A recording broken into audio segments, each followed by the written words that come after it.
Assalamualaikum warahmatullahi wabarakatuh. Bapak-bapak, saudara-saudara sekalian, jemaah rahimakumullah, bersama-sama kita membuka pertemuan di malam hari ini dengan membacakan basmalah. Bismillahirrahmanirrahim. Innal hamdalillah nahmaduhu wa nasta'inuhu wa nastaghfiruh wa na'udzu billahi min shururi anfusina wa min sayyiati a'malina. من يهد الله فلا مضل له ومن يضلل فلا هادي له أشهد أن لا إله إلا الله وأشهد أن محمدا عبده ورسوله لا نبي بعده اللهم صل وسلم على محمد رسول الله وعلى آله وصحبه ومن تبعه ووله إلى يوم القيامة رب اشرح لي صدري ويسر لي أمري واحلل عقدة من لساني يفقهوا قولي ربي زدني علما وارزقني فهما فقال الله تعالى في القرآن الكريم أعوذ بالله من الشيطان الرجيم يا أيها الذين آمنوا اتقوا الله حق تقاته ولا تموتن إلا وأنتم مسلمون. Wahai orang yang beriman, bertakwa kepada Allah dengan hak, dengan benar, dan jangan kalian mati kecuali dalam keadaan sebagai seorang muslim.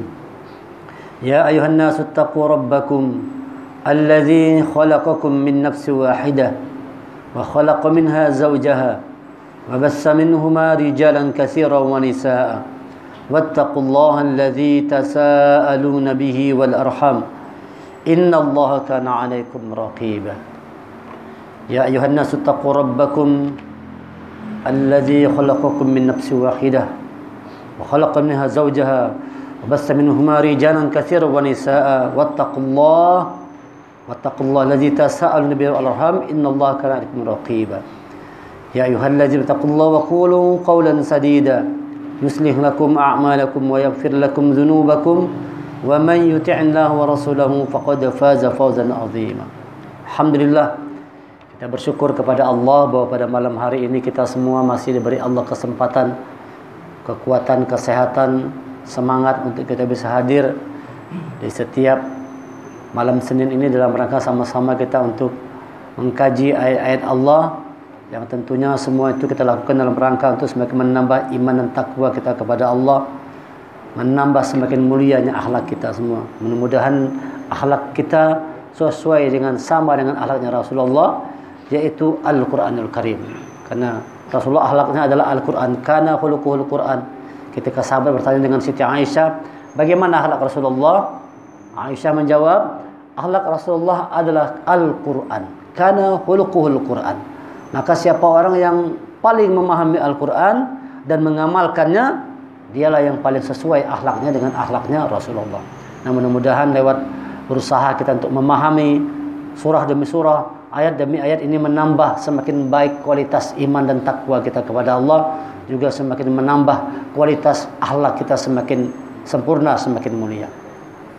Sahabat-sahabat Al-Quran rahimakumullah, malam hari ini kita akan mempelajari satu surah tentang problema hidup. Apa sesungguhnya problema hidup kita ini? Dari mulai manusia diciptakan sampai sekarang, bahkan sampai barannya kiamat, problema hidup ini tidak pernah lepas dari manusia. Dia selalu hadir dalam setiap kehidupan kita, problema hidup ini. Nah, tinggal bagaimana cara kita menyikapinya dan bagaimana cara kita mengatasi problema hidup yang kita hadapi. Apa problema hidup itu? Mari sama-sama kita dengarkan kajian dari surah Al-Lahab. Tadi dulu bacakan waktu imam. Ini surah Al-Lahab ini jarang dibaca. Mungkin barangkali kita jarang dengar imam baca surah Al-Lahab kalau mungkin sebabnya dua. Pertama, takut jadi seperti Abu Lahab. Atau yang kedua, kitanya kayak Abu Lahab. Lalu kada wani membaca surah Abu Lahab ini. Oh, bahaya baca surah Abu Lahab ini kalau pindah jadi kayak Abu Lahab. Tetapi ayat ini perlu kita baca dan perlu kita renungkan, karena di sini dijelaskan tentang problem hidup yang kita hadapi dalam sehari-hari. Karena kita ini perlu tahu masalah hidup kita ini apa. Kalau kita paham tentang masalah, lalu kita berusaha untuk memecahkan masalah. Tahu, karena orang kenapa hidupnya bermasalah? Sebab dia tidak tahu masalahnya apa yang dihadapi dan bagaimana memecahkannya. Akhirnya hidupnya terus dalam bermasalah. Ada duit bermasalah, kada berduit makinnya bermasalah. Ya kan? Waktu punya kekuasaan bermasalah, tidak punya kekuasaan bermasalah juga. Dulu waktu masih bujangan bermasalah, setelah punya bini bermasalah juga sekalinya. Kenapa? Bisa jadi kita tidak tahu apa sesungguhnya masalah yang kita hadapi dan bagaimana memecahkannya. Mari kita perhatikan surah Al-Lahab. Surah Al-Lahab ini termasuk golongan surah Al-Makkiyah. Turunnya sebelum hijrahnya Rasulullah. 5 ayat dan turun setelah turunnya surah Al-Fat. Surah Al-Lahab ini turun setelah surah Al-Fat. A'udzu billahi minasyaitonir rajim. Bismillahirrahmanirrahim. Tabbat yada abi lahabin wa tabb. Tabbat yada abi lahabin wa tabb. Binasalah kedua tangan Abu Lahab dan benar-benar dia binasa. Nah, asbab nuzul ayat ini turun ketika Rasulullah itu sedang mengumpulkan keluarga-keluarganya, mengumpulkan orang-orang Mekah, mengajak orang untuk ke jalan Allah. Lalu tiba-tiba Abu Jahal, paman Rasulullah ini, Abu Lahab, yang nama aslinya adalah Abdul Uzza. Ya, biar saya. Nonton film Umar kan? Nah, nama asli Abu Lahab itu adalah Abdul Uzza. Nah, ketika Rasulullah menyuruh penduduk Mekah untuk memeluk Islam, apa kata Abu Lahab? Celaka engkau wahai Muhammad. Nah, dia mengatakan celaka engkau Muhammad. Karena Muhammad adalah keponakannya. Sedangkan Abu Lahab ini pamannya dan orang terpandang. Orang yang berkuasa di kota Mekah, orang yang kaya raya. Nah, ketika diajak Rasulullah untuk mengikuti agama Allah, agama Islam, mendengar itu Abu Lahab mengatakan celaka engkau Muhammad. Lalu turun surah dari Allah, Tabbat yada abi lahabi wa tab. Yang celaka bukan Muhammad, tapi engkau Abu Lahab yang celaka. Binasalah kedua tangan Abu Lahab. Dan benar-benar binasa dia. Soal tangan, perhatikan sekarang. Kita pelajari problem. Apa problem? Soal tangan pertama. Allah katakan tangan kita ini harusnya berbuat sesuatu yang baik. Tapi betapa banyak manusia itu, berapa banyak manusia justru tangannya itu berbuat rusak. Zaharal fasadu fil barri wal bahri bima kasabat aydin nas liyuziqahum ba'da allazi 'amilu la'allahum yarji'un. Telah tampak kerusakan di darat dan di laut itu bi aydin nas karena tangan-tangan manusia. Tangan yang suka merusak itu tangan Abu Lahab. Dulu namanya Abu Lahab. Tetapi sekarang ini siapa orang yang dengan tangan itu dia merusak-rusak, dirusaknya alam. Diambilnya batu bara, ditinggalkannya lubang-lubang semua. Merusak.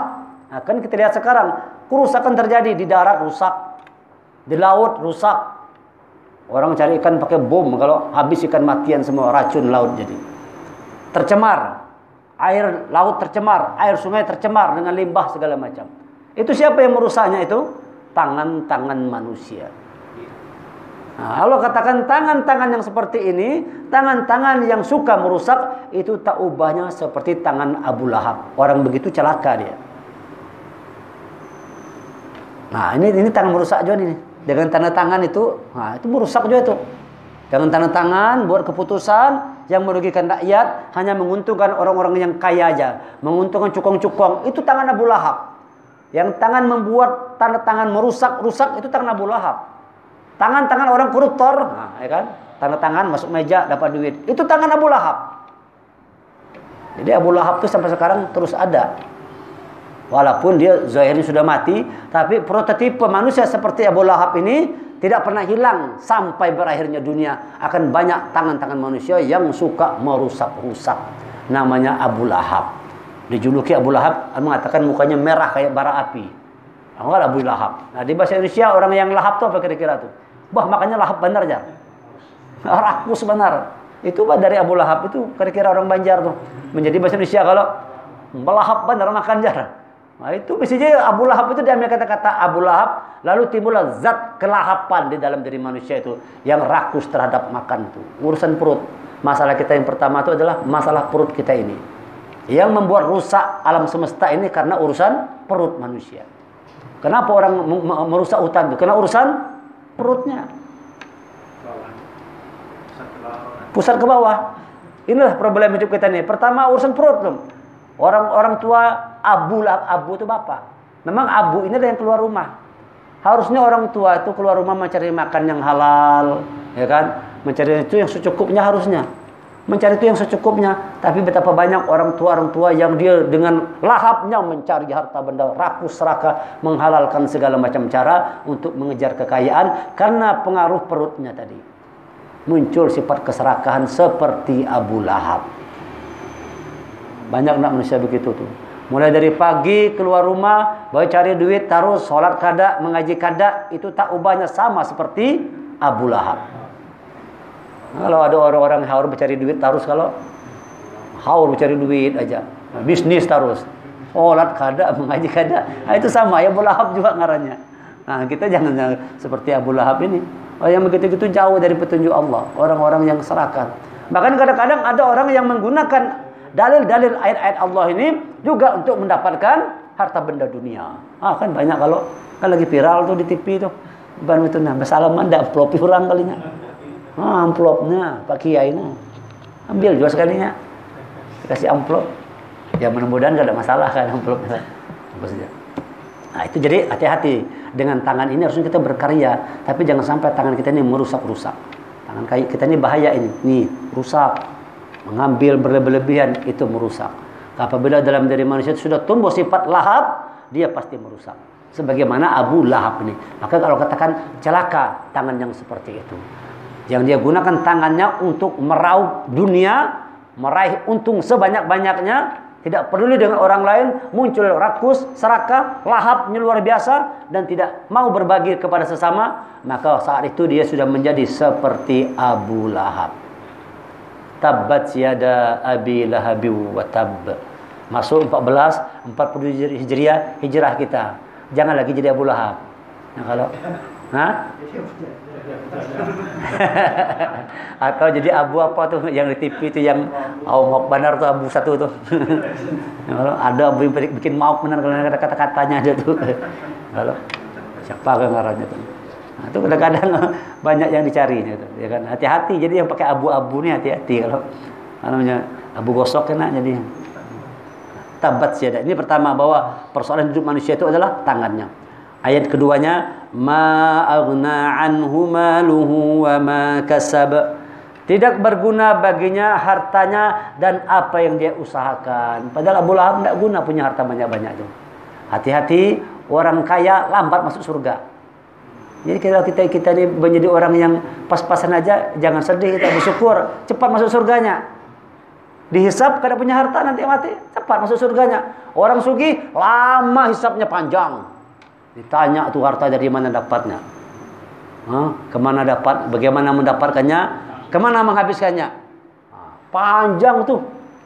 Kita pernah ceritakan ada orang yang kapak saja, waktu orang dikubur dibawa kapak, kalau dites mau berani tidak menemani dalam dikasih separuh hartanya. Ceritanya betul udah kada, tapi ada cerita begitu. Ada seseorang mau meninggal, orang sugih. Siapa yang menemani aku 3 hari di dalam kubur jar separuh hartaku ini untuk dia aja. Belum sampai hari ketiga, baru hari pertama sudah minta dikeluarkan lagi dia. Kudu, kenapa tidak tahan dia? Kenapa? Datang malaikat nanya, dia bawa kapak aja padahal. Itu kapak dari mana? Kau gunakan untuk apa? Baru satu kapak aja pertanyaannya panjang luar biasa. Akhirnya begitu dia keluar, aku kada jadi minta harta tadi jar. Aku biar begini aja jar. Kenapa kata orang kada mau? Aku baru bawa kapak satu aja jar, panjang pertanyaannya. Apalagi orang punya banyak harta tadi. Allah katakan tidak berguna banyak harta. Tidak berguna. Kita sebagai orang tua bukan nyuruh anak kita cari harta banyak-banyak, nak jadi orang yang takwa kepada Allah, nak. Bukan suruh jadi orang kaya, suruh jadi orang takwa. Karena kalau dia takwa, dia pasti kaya. Kalau anak itu takwa kepada Allah, dia orang kaya. Kenapa? Dia tidak pernah merasa kekurangan. Itu kata Rasulullah kan. Hai sahabat-sahabat, siapa orang yang kaya itu? Orang yang banyak harta ya Rasul? Tidak, kata Rasulullah. Orang yang kaya itu orang yang tidak pernah merasa kurang dalam hidupnya. Sementara orang miskin adalah orang yang tidak pernah merasa cukup dalam hidupnya. Kurang terus. Kayak Abu Lahab ini kurang terus. Ya kalau 10.000 sehari kurang. Dikasih Allah 100.000 sehari kurang juga. 500.000 kurang terus. 1 juta kurang juga. Tidak pernah merasa cukup. Itu Abu Lahab. Tidak berguna harta, kata Allah. Yang diajarkan kepada anak turunan kita itu, nak, jadilah engkau orang yang takwa kepada Allah. Karena kalau kau takwa, kau kaya. Kaya hatinya. Dia tidak pernah merasa kekurangan, dia bersyukur terus. Nah, begitu kita hidup ini. Jadi orang kaya mesti harus bersyukur aja kita kan. Alhamdulillah ya Allah, alhamdulillah, bersyukur terus. Orang punya Fortuner, kita punya yang Corolla, ya kan, syukur aja kita. Ya nggak banyak keluh kesah, alhamdulillah ya Allah, syukur kita. Ini Ahmad. Jangan banyak keluh kesah hidup ini, bersyukur kepada Allah. Itu tanda kita orang kaya. Karena Allah katakan banyak harta belum tentu itu berguna. Ya, kalau banyak harta belum tentu berguna, walaupun kada salah banyak harta. Ya, jangan pula keliru kalau boleh cari harta banyak-banyak, asal dia membawa kebergunaan. Harta itu akan berguna kalau dengan harta itu kita menolong agama Allah. Itu baru berguna harta. Punya harta bangun pesantren itu berguna tuh. Punya harta bangun masjid, masya Allah, itu kita begitu tuh. Irilah kepada dua orang, kata Rasulullah ya. Iri kepada orang dua. Pertama tuh anak muda yang rajin ibadah. Yang kedua orang kaya yang dermawan. Ada tuh. Irilah dengan orang yang menggunakan waktunya tuh untuk ibadah terus. Pagi, siang, malam ibadah, menghafal Quran, kerjanya itu terus. Ya kan? Yang kedua boleh iri dengan orang yang pagi, siang, malam dia berderma terus. Orang yang dermawan. Wah, iri kepada dua orang. Orang yang waktunya menghafal Quran. Boleh iri dengan orang yang hafal Quran. Pagi-pagi kita bangun tidur dia sudah menghafal Quran. Ya kan? Siang-siang ketemu dia lagi menghafal Quran. Sore-sore ke rumahnya dia lagi menghafal Quran. Iri dengan orang yang begitu.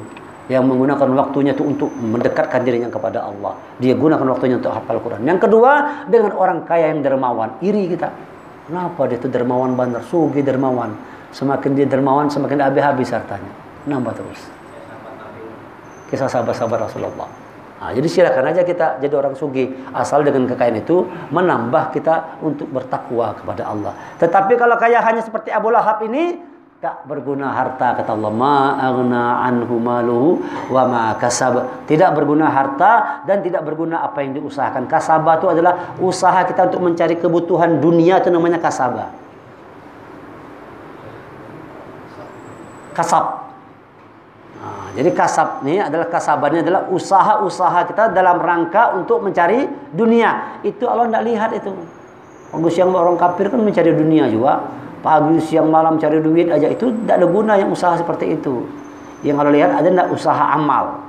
Amal usaha untuk menambah iman, usaha untuk menambah ketakwaan, usaha untuk menambah hafalan Quran, tambah hafalannya, nambah umur, nambah hafalan. Umur bertambah, hafalan tidak tambah-tambah kayak gitu aja kan, rugi kita. Nambah umur, nambah hafalan Quran, masya Allah. Ini berkah umur nih. Bertambah umur, bertambah hafalan. Bagus benar, luar biasa benar. Nah, kalau cuma sekedar waktu kita habis untuk usaha dunia ini, tidak selesai-selesainya. Urusan dunia ini kada habis-habisnya. Urusan mencari duit ini yakin tidak ada habis-habisnya kita. Ya, Mas Rusdillah, kada habis-habisnya kalau mikirkan gaya dunia ini tidak mau tuntung. Dibuatnya kita repot, dibuatnya kita susah, tapi kada sugih juga. Tahu-tahu janggut sudah putih sudah. Putih dia janggut. Usaha kasabnya itu bisa membuat manusia lalai. Janggut sudah putih sekali. Pas bola. Tapi rupanya kayak itu aja kita. Coba carilah amal. Jangan cari kasab terus. Ada ilmu kasab kalau. Hati-hati. Tidak berguna harta dan yang dia usahakan. Sayasla naran dzata lahab. Nah, ada lagi pun zat lahab nih. Kalau dia akan masuk ke dalam api yang bergejolak, zat lahab, zat api yang bergejolak. Jadi orang-orang yang sibuk mencari harta, sibuk usaha dunia, kata Allah, lihat kelak dia akan masuk ke dalam api yang bergejolak. Lihat saja orang-orang yang hanya menyibukkan diri dengan harta benda dan urusan dunia, terbakar kada? Sebelum nanti hari kiamat, di dunia terbakar enggak? Hutang di mana-mana. Lihat itu tuh. Kredit ini belum tentu, tambah kredit ini pulang, tidak mau habis nih kredit ini. Kejar sana, kejar sini, tagih sana, lari sana, kejar orang utang kalau. Belum merdeka. Terjajah, belum merdeka lagi. Kenapa? Usaha yang ingin mengumpulkan harta yang banyak. Sekarang ini orang mudah tertipu dengan segala macam iming-iming. Telepon orang, Pak, pindah Pak hadiah Pak sekian juta. Oh iya kah? Rupanya ditipu orang. Nah, itu kan banyak tuh. Karena usaha ingin begitu mendengar pindah Pak hadiah sekian ratus juta. Oke, ya baik. Apa cara? Gimana syaratnya? Nomor rekening kan pian berapa jar? Begitu kirim nomor rekening, duit kita dari rekening hilang. Kan banyak kasus gitu tuh. Ditipu orang sekarang. Macam-macam orang nipu. Kalau ada aja tuh yang nipu, telepon, Pak, alhamdulillah, Bapak nomor ini sekian, betul Pak? Ya, Bapak dapat undian ini, Bapak pemenangnya Pak, dapat mobil 1. Oh iya kah? Oh, ujung-ujungnya nipu tuh. Nah, orang-orang yang kuat dengan agna tadi ini, mal, harta tadi, kan? Maka dia akan mudah dipengaruhi. Maka seperti orang yang masuk ke dalam gejolak api. Jadi orang-orang yang hidupnya itu di dalam rangka untuk dia mengejar dunia, saya selana ronda talahab, persis seperti orang yang masuk ke dalam gejolak api. Artinya itu problem. Hidup itu bermasalah terus. Ada mau habisnya masalah itu. Yang membuat masalah siapa? Kita sendiri. Kemampuan sebenarnya beli sepeda motor aja. Kemampuan beli sepeda motor, tapi maksa beli mobil. Lalu kredit sana sini. Nah, akhirnya kadang kawat dibayar, mobil ditarik dia ler. Nah, pusing kepala. Duit hilang, mobil tarik dia ler. Hutang makin bertambah banyak, sana sini hutang. Seorang yang salah kemampuan, cuman motor maksa naik mobil, mulanya anyar. Kalau mampu mobil buruk aja, jangan maksa-maksa mobil baru. Malu kredit sana sini, jangan mau lun, biar aja ini aja. Kalau dikasih Allah rezeki beli, kalau ada ini aja syukuri. Jangan maksa kredit sana, hutang sini, hutang, oh, pusing sendiri. Sebelum bulan datang tagihan kredit. Nah, tidak mampu bayar, ditarik dia ler, tambah stres. Duit hilang, hutang tambah banyak. Nah, ini orang-orang yang kurang bersyukur dalam hidupnya. Dia menganggap bahwa harta itu segala-galanya. Justru harta itu membuat dia semakin tenggelam dalam bara api. Saya selanaron zatal lahab. Kelak dia akan masuk ke dalam api yang bergejolak. Hidupnya penuh dengan zat kelahaban. Wah, dibakar oleh zat lahab tadi. Karena keinginan terhadap dunia yang meluap-luap. Ini problem hidup kita begitu rata-rata. Problem hidup manusia kan rata-rata begitu. Kalau rumah kurang ganal, ganalkan rumah. Tambah rumah, ganalkan lagi. Nanti sudah jadi ganal, kayaknya kurang ganal lagi nih, ganalkan lagi. Wah, itu terus tuh. Ganalkan, kurang ganal, ganalkan lagi. Rumah mobil sini kurang banyak satu nih, tambah lagi 1, 2 lagi. Ah, kurang nyaman 2 nih. Ada mobil baru lagi, tambah lagi. Wah, lihat itu. Tidak pernah puas-puas manusia. Ada orang kaya itu yang namanya zaman mana ya? Sultan mana? Bolkiah apa ya? Mobilnya sampai berjejer di bawah tuh, gerasi mobilnya. 80, misalnya ratusan mobil, ribuan mobil bahkan. Bayangkan itu, di satu hari dipakai 1 mobil, setahun gak ada habis. Setahun 365 hari misalkan, mobil dia 1000 lebih. Nah, 1 hari 1 mobil ganti itu kada habis-habis. Gak kenapa orang mobil sebanyak itu. Nah, itu berarti ada juga zat lahap tadi itu. Asalnya, kena duit banyak kalau model baru, beli. Mau duit banyak. Beli, duit banyak. Padahal kada terpakai. Kenapa? Jangannya dikasih ke kita kan nyaman kalau. Daripada ribu-ribuan mobil ada pakai kan. Bagus julung ke kita, bagus kalau. Mubazir jadinya. Hah? Mubazir. Mubazir kawannya setan. Hah? Mengikuti keinginan. Itulah hawa nafsu tuh. Orang yang sudah dijerat oleh hawa nafsunya. Dia mengikuti keinginan terhadap dunia yang meluap-luap. Seperti Abu Lahab. Hati-hati. Jangan tangan kita seperti tangan Abu Lahab. Ya, kerja, usaha, apa yang kita peroleh bersyukur. Apa yang kita dapat syukuri. Jangan banyak mengeluh dalam kehidupan ini. Bersyukur aja kita. Masih hidup, alhamdulillah. Masih bisa beribadah, alhamdulillah. Masih bisa ke masjid, masih dengar pengajian, masih hafal Quran, alhamdulillah. Itu tanda disayangi oleh Allah. Kenapa kita dikasih Allah seperti ini? Barangkali kalau sudah jadi orang yang sugih benar, kadang bisa lagi duduk di sini. Kalau sudah misalnya sugih benar, mana ada lagi duduk di sini kita nih? Coba kalau saya jadi bos batu bara yang banyak duitnya, mana ada maksud di situ lagi? Di Singapura sekarang dia. Mana maksud di Singapura? Lagi sudah jadi bos batu bara. Nah, berhubung jadi tukang deko aja kan dia masih ada di sini dia. Tukang deko aja. Tapi itu alhamdulillah kita. Alhamdulillah tukang deko kan. Alhamdulillah bisa sholat, bisa ke masjid, bisa mengaji. Nah, dikasih Allah jadi bos batu bara, belum tentu lagi mengaji. Ya kan, Mardi? Hilang orangnya, entah kemana-mana, hilang orangnya. Di hotel terus. Kalau sudah jadi bos batu bara, di hotel terus. Mana Mardi? Lagi di hotel, you know, di hotel terus bawaan. Hilang orangnya. Nah, jadi kita bersyukur dengan apa yang dikasih Allah kepada kita saat ini. Yang penting hidup itu bahagia. Jadi letak kebahagiaan itu bukan apa yang ada di sekitar kita, tapi bagaimana kita menyikapinya. Itu kalau mau belajar jadi orang yang bahagia, bagaimana kita menyikapi. Bukan soal apa yang ada di sekitar kita. Istri kita seperti apa, anak kita seperti apa, ekonomi kita seperti apa. Kalau cara menyikapinya benar, itu kita akan tetap bahagia. Yang membuat kita menderita itu cara sikap kita menghadapi masalah itu yang membuat kita jadi merasa hidup tidak bahagia. Kenapa begini hidupku lah? Kenapa ya Allah? Aku sudah sholat, sudah berdoa, tapi kok hidup kayak gini terus? Kata Allah, kau kurang bijak menyikapinya. Nah, lalu hidup kita banyak masalah terus. Sikapi dengan bijak bahwa apa yang Allah berikan kepada kita saat ini itu yang terbaik. Itu kalau begitu kita berpikir, insya Allah bahagia aja kita. Ini yang terbaik. Tadi kalau jadi orang sugi belum tentu aja di sini. Tadi kata Haji Master kan, kalau beli bus batu bara di hotel sudah mainannya. Kalau main lagi ke Maptol Jannah bang, main ke hotel sudah mainannya sudah lain kelasnya. Nah, karena kita masih jadi bersyukur dengan apa yang Allah berikan.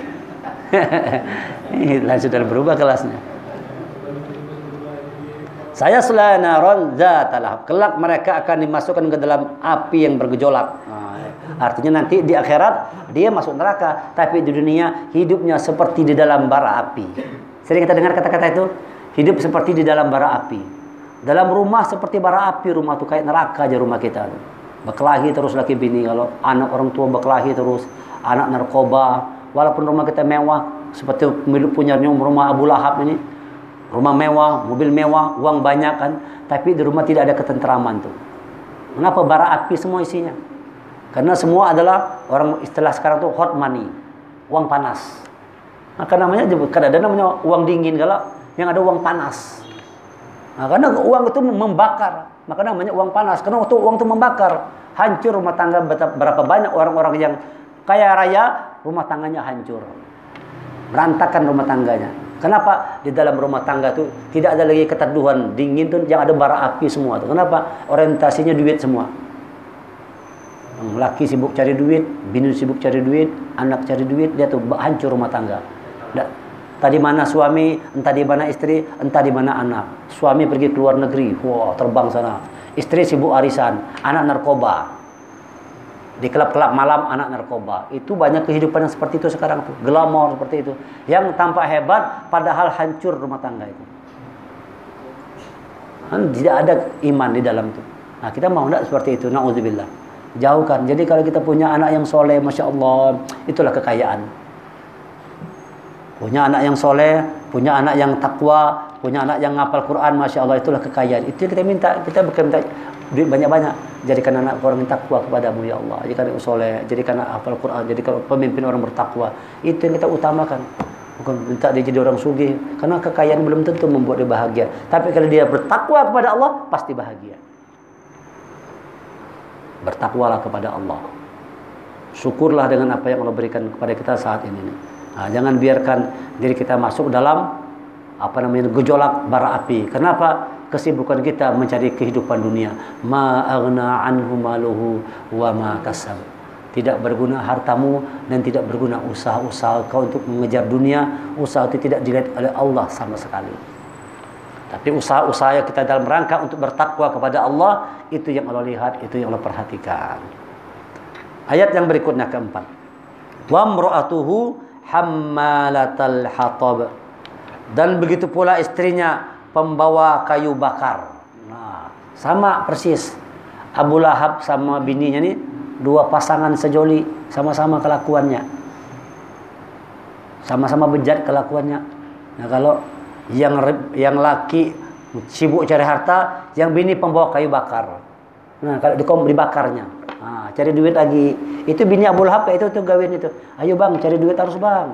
Tambah lagi bang, tambah lagi bang. Tambahin lagi bang, kurang bang, tambah lagi bang. Dia pembawa kayu bakar kan, guna kayu itu untuk membakar. Kalau api tadi kecil, datang istri Abu Lahab, ditambahnya kayu bakar, semakin besar lagi api itu. Mau padam lagi, datang istri Abu Lahab, ditambahnya lagi ke kayu bakar, besar lagi apinya. Itu istri Abu Lahab begitu tuh. Kerjanya membakar, mengompor-ngompori. Kayak kayu bakar deh. Kerjanya ngompor-ngompori suaminya. Bang, tetangga sudah TV hanyar, masa rumah kita TV kada ganti-ganti? Habis istri Abu Lahab, tetangga sudah beli mobil pian kapan? Beli mobil pian, hawanan ke ini taruh hidup ini. Coba bang, sibuk semakin kelimpungan suami tadi ini. Karena dibakar oleh Makanya para koruptor tuh yang menyuruhnya tuh coba cek tuh, rata-rata bininya nyuruh. Bang, cari duit yang banyak bang, lagi bang. Lihat tuh para koruptor tuh. Karena kurang rasa syukur, akhirnya suami pegawai kada ada cara yang lain untuk sugih nih jar. Kecuali koruptor aja, dah koruptor dia. Antar ke rumah duit, bini pun senang. Wah, baru hebat pian kayak itu jar. Nah, sukses pian. Bawa pulang ke rumah, bawa duit banyak. Mau kada bawa duit, jangan pulang sekalian jar. Nah, itu istri Abu Lahab. Wa imra'atuhu hammalatal hatab. Bini Abu Lahab tuh pembawa kayu bakar. Maksudnya ngompor-ngompori. Mana ngompor? Fitnah. Di sini dibilangkan menyebar fitnah terus kemana-mana. Gawanya nyebar fitnah, gawanya membuat rusak aja. Itu istri Abu Lahab, na'udzubillah. Jangan sampai keluarga kita seperti keluarga Abu Lahab, na'udzubillah. Kita minta keluarga kita seperti keluarga Rasulullah, seperti keluarga Abu Bakar, suami istri bertakwa semua kepada Allah. Abu Lahab, suami istri masuk neraka dua-duanya. Na'udzubillah. Istrinya pembawa kayu bakar. Wa imra'atuhu hammalatal hatab, dan perempuan itu simbol kebutuhan seks. Jadi masalah kita dua aja nih. Masalah perut dan masalah seks. Kajian kita itu aja. Inilah masalah hidup kita nih. Soal perut dan soal seks. Nabi Adam keluar dari surga gara-gara apa tuh? Gara-gara perut, gara-gara tergoda suruh makan buah khuldi. Terus perut. Si Qabil membunuh Habil gara-gara apa? Gara-gara perempuan. Terjadi pembunuhan pertama di muka bumi. Gara-gara apa itu pembunuhan pertama ke bumi itu? Gara-gara perempuan. Berebut perempuan. Ingin mendapatkan perempuan yang sama. Akhirnya terjadi pembunuhan. Ini masalah hidup kita nih. Urusan perut yang cenderung buat manusia itu gila terhadap benda-benda. Urusan seks ini bukan sekedar hubungan interkos, tapi itu adalah kita ingin itu eksis di tengah-tengah manusia. Ingin terpandang, ingin terkenal, ingin terhormat, ingin ternama. Itu dorongan seks semua itu. Bukan sekedar hubungan laki bini aja, tapi keinginan kita untuk hebat daripada yang lain. Keinginan kita untuk unggul, untuk dikenal, untuk terkenal. Itu cenderung manusia seperti itu. Sekarang masuk kita ke sini supaya dikenal orang. Oh, YouTube, wah, sudah sekian subscriber. Nah, kan. Itu dorongan perut dan dorongan seks. Jadi kadang-kadang ceramah kita curiga-curiga aja ceramah di dorongan apa ini? Apa ceramah dorongan kita untuk takwa, atau ceramah ini dorongan tadi juga untuk perut tadi habis ceramah dapat amplop. Kan dorongan perut juga itu. Masuk YouTube, dikenal orang. Oh, ustadz ini terkenal, wah, apa uang banyak. Ujung-ujung itu juga uang dan perempuan. Perut dan seks. Nah, sudah punya uang banyak, apa selanjutnya lagi? Cari perempuan yang banyak. Mulai mainannya hotel tadi kan. Apalagi duit sudah banyak, apalagi nambah bini aja lagi. Duit sudah banyak, apalagi jar tambah bini pula. Banyak sana bini, istri banyak. Banyak simpanan di mana-mana. Mana uang banyak sudah. Perempuan kalau sudah lihat pelet Jepang itu ketunduk semua dia. Nah, pelet Jepang walaupun kai-kai, kalau pakai pelet Jepang, tunduk semua itu. Anak-anak ABG tunduk semua dengan kai-kai. Umur 20 tahun bisa dapat kai-kai itu dapat tuh. Kenapa? Duit banyak kai tadi. Pelet Jepang. Nah, ini yang kita lihat problem hidup manusia itu, kecenderungan orang untuk sekedar memenuhi kebutuhan perut dan kebutuhan seks itu, lalu menghalalkan segala macam cara. Maka sebenarnya dia sedang ada dalam gejolak api. Sebentar lagi mau pilkada ini kan. Bentar lagi ya, berapa bulan lagi di pilkada nih. Pilkada serentak. Itu nanti akan kita lihat ini, dorongan dua ini. Dorongan orang ingin eksis, orang berebut kekuasaan itu. Segala macam. Tidak lagi melihat koridor-koridor yang benar itu tidak dilihat lagi sudah. Ketentuan-ketentuan hukum Allah tuh tidak dilihat lagi. Kan? Tidak dilihat lagi ketentuan-ketentuan hukum Allah tuh. Kadang-kadang kita kalau bicara menyampaikan itu takut kawan tersinggung apa segala macam. Misalnya gini ya, kita mengerti agama, paham agama. Boleh tidak perempuan jadi pemimpin? Masa kita mau jadi wakil? Kita tahu agama. Kalau ulun kada mau itu, mending kada bisa ikut sama sekali.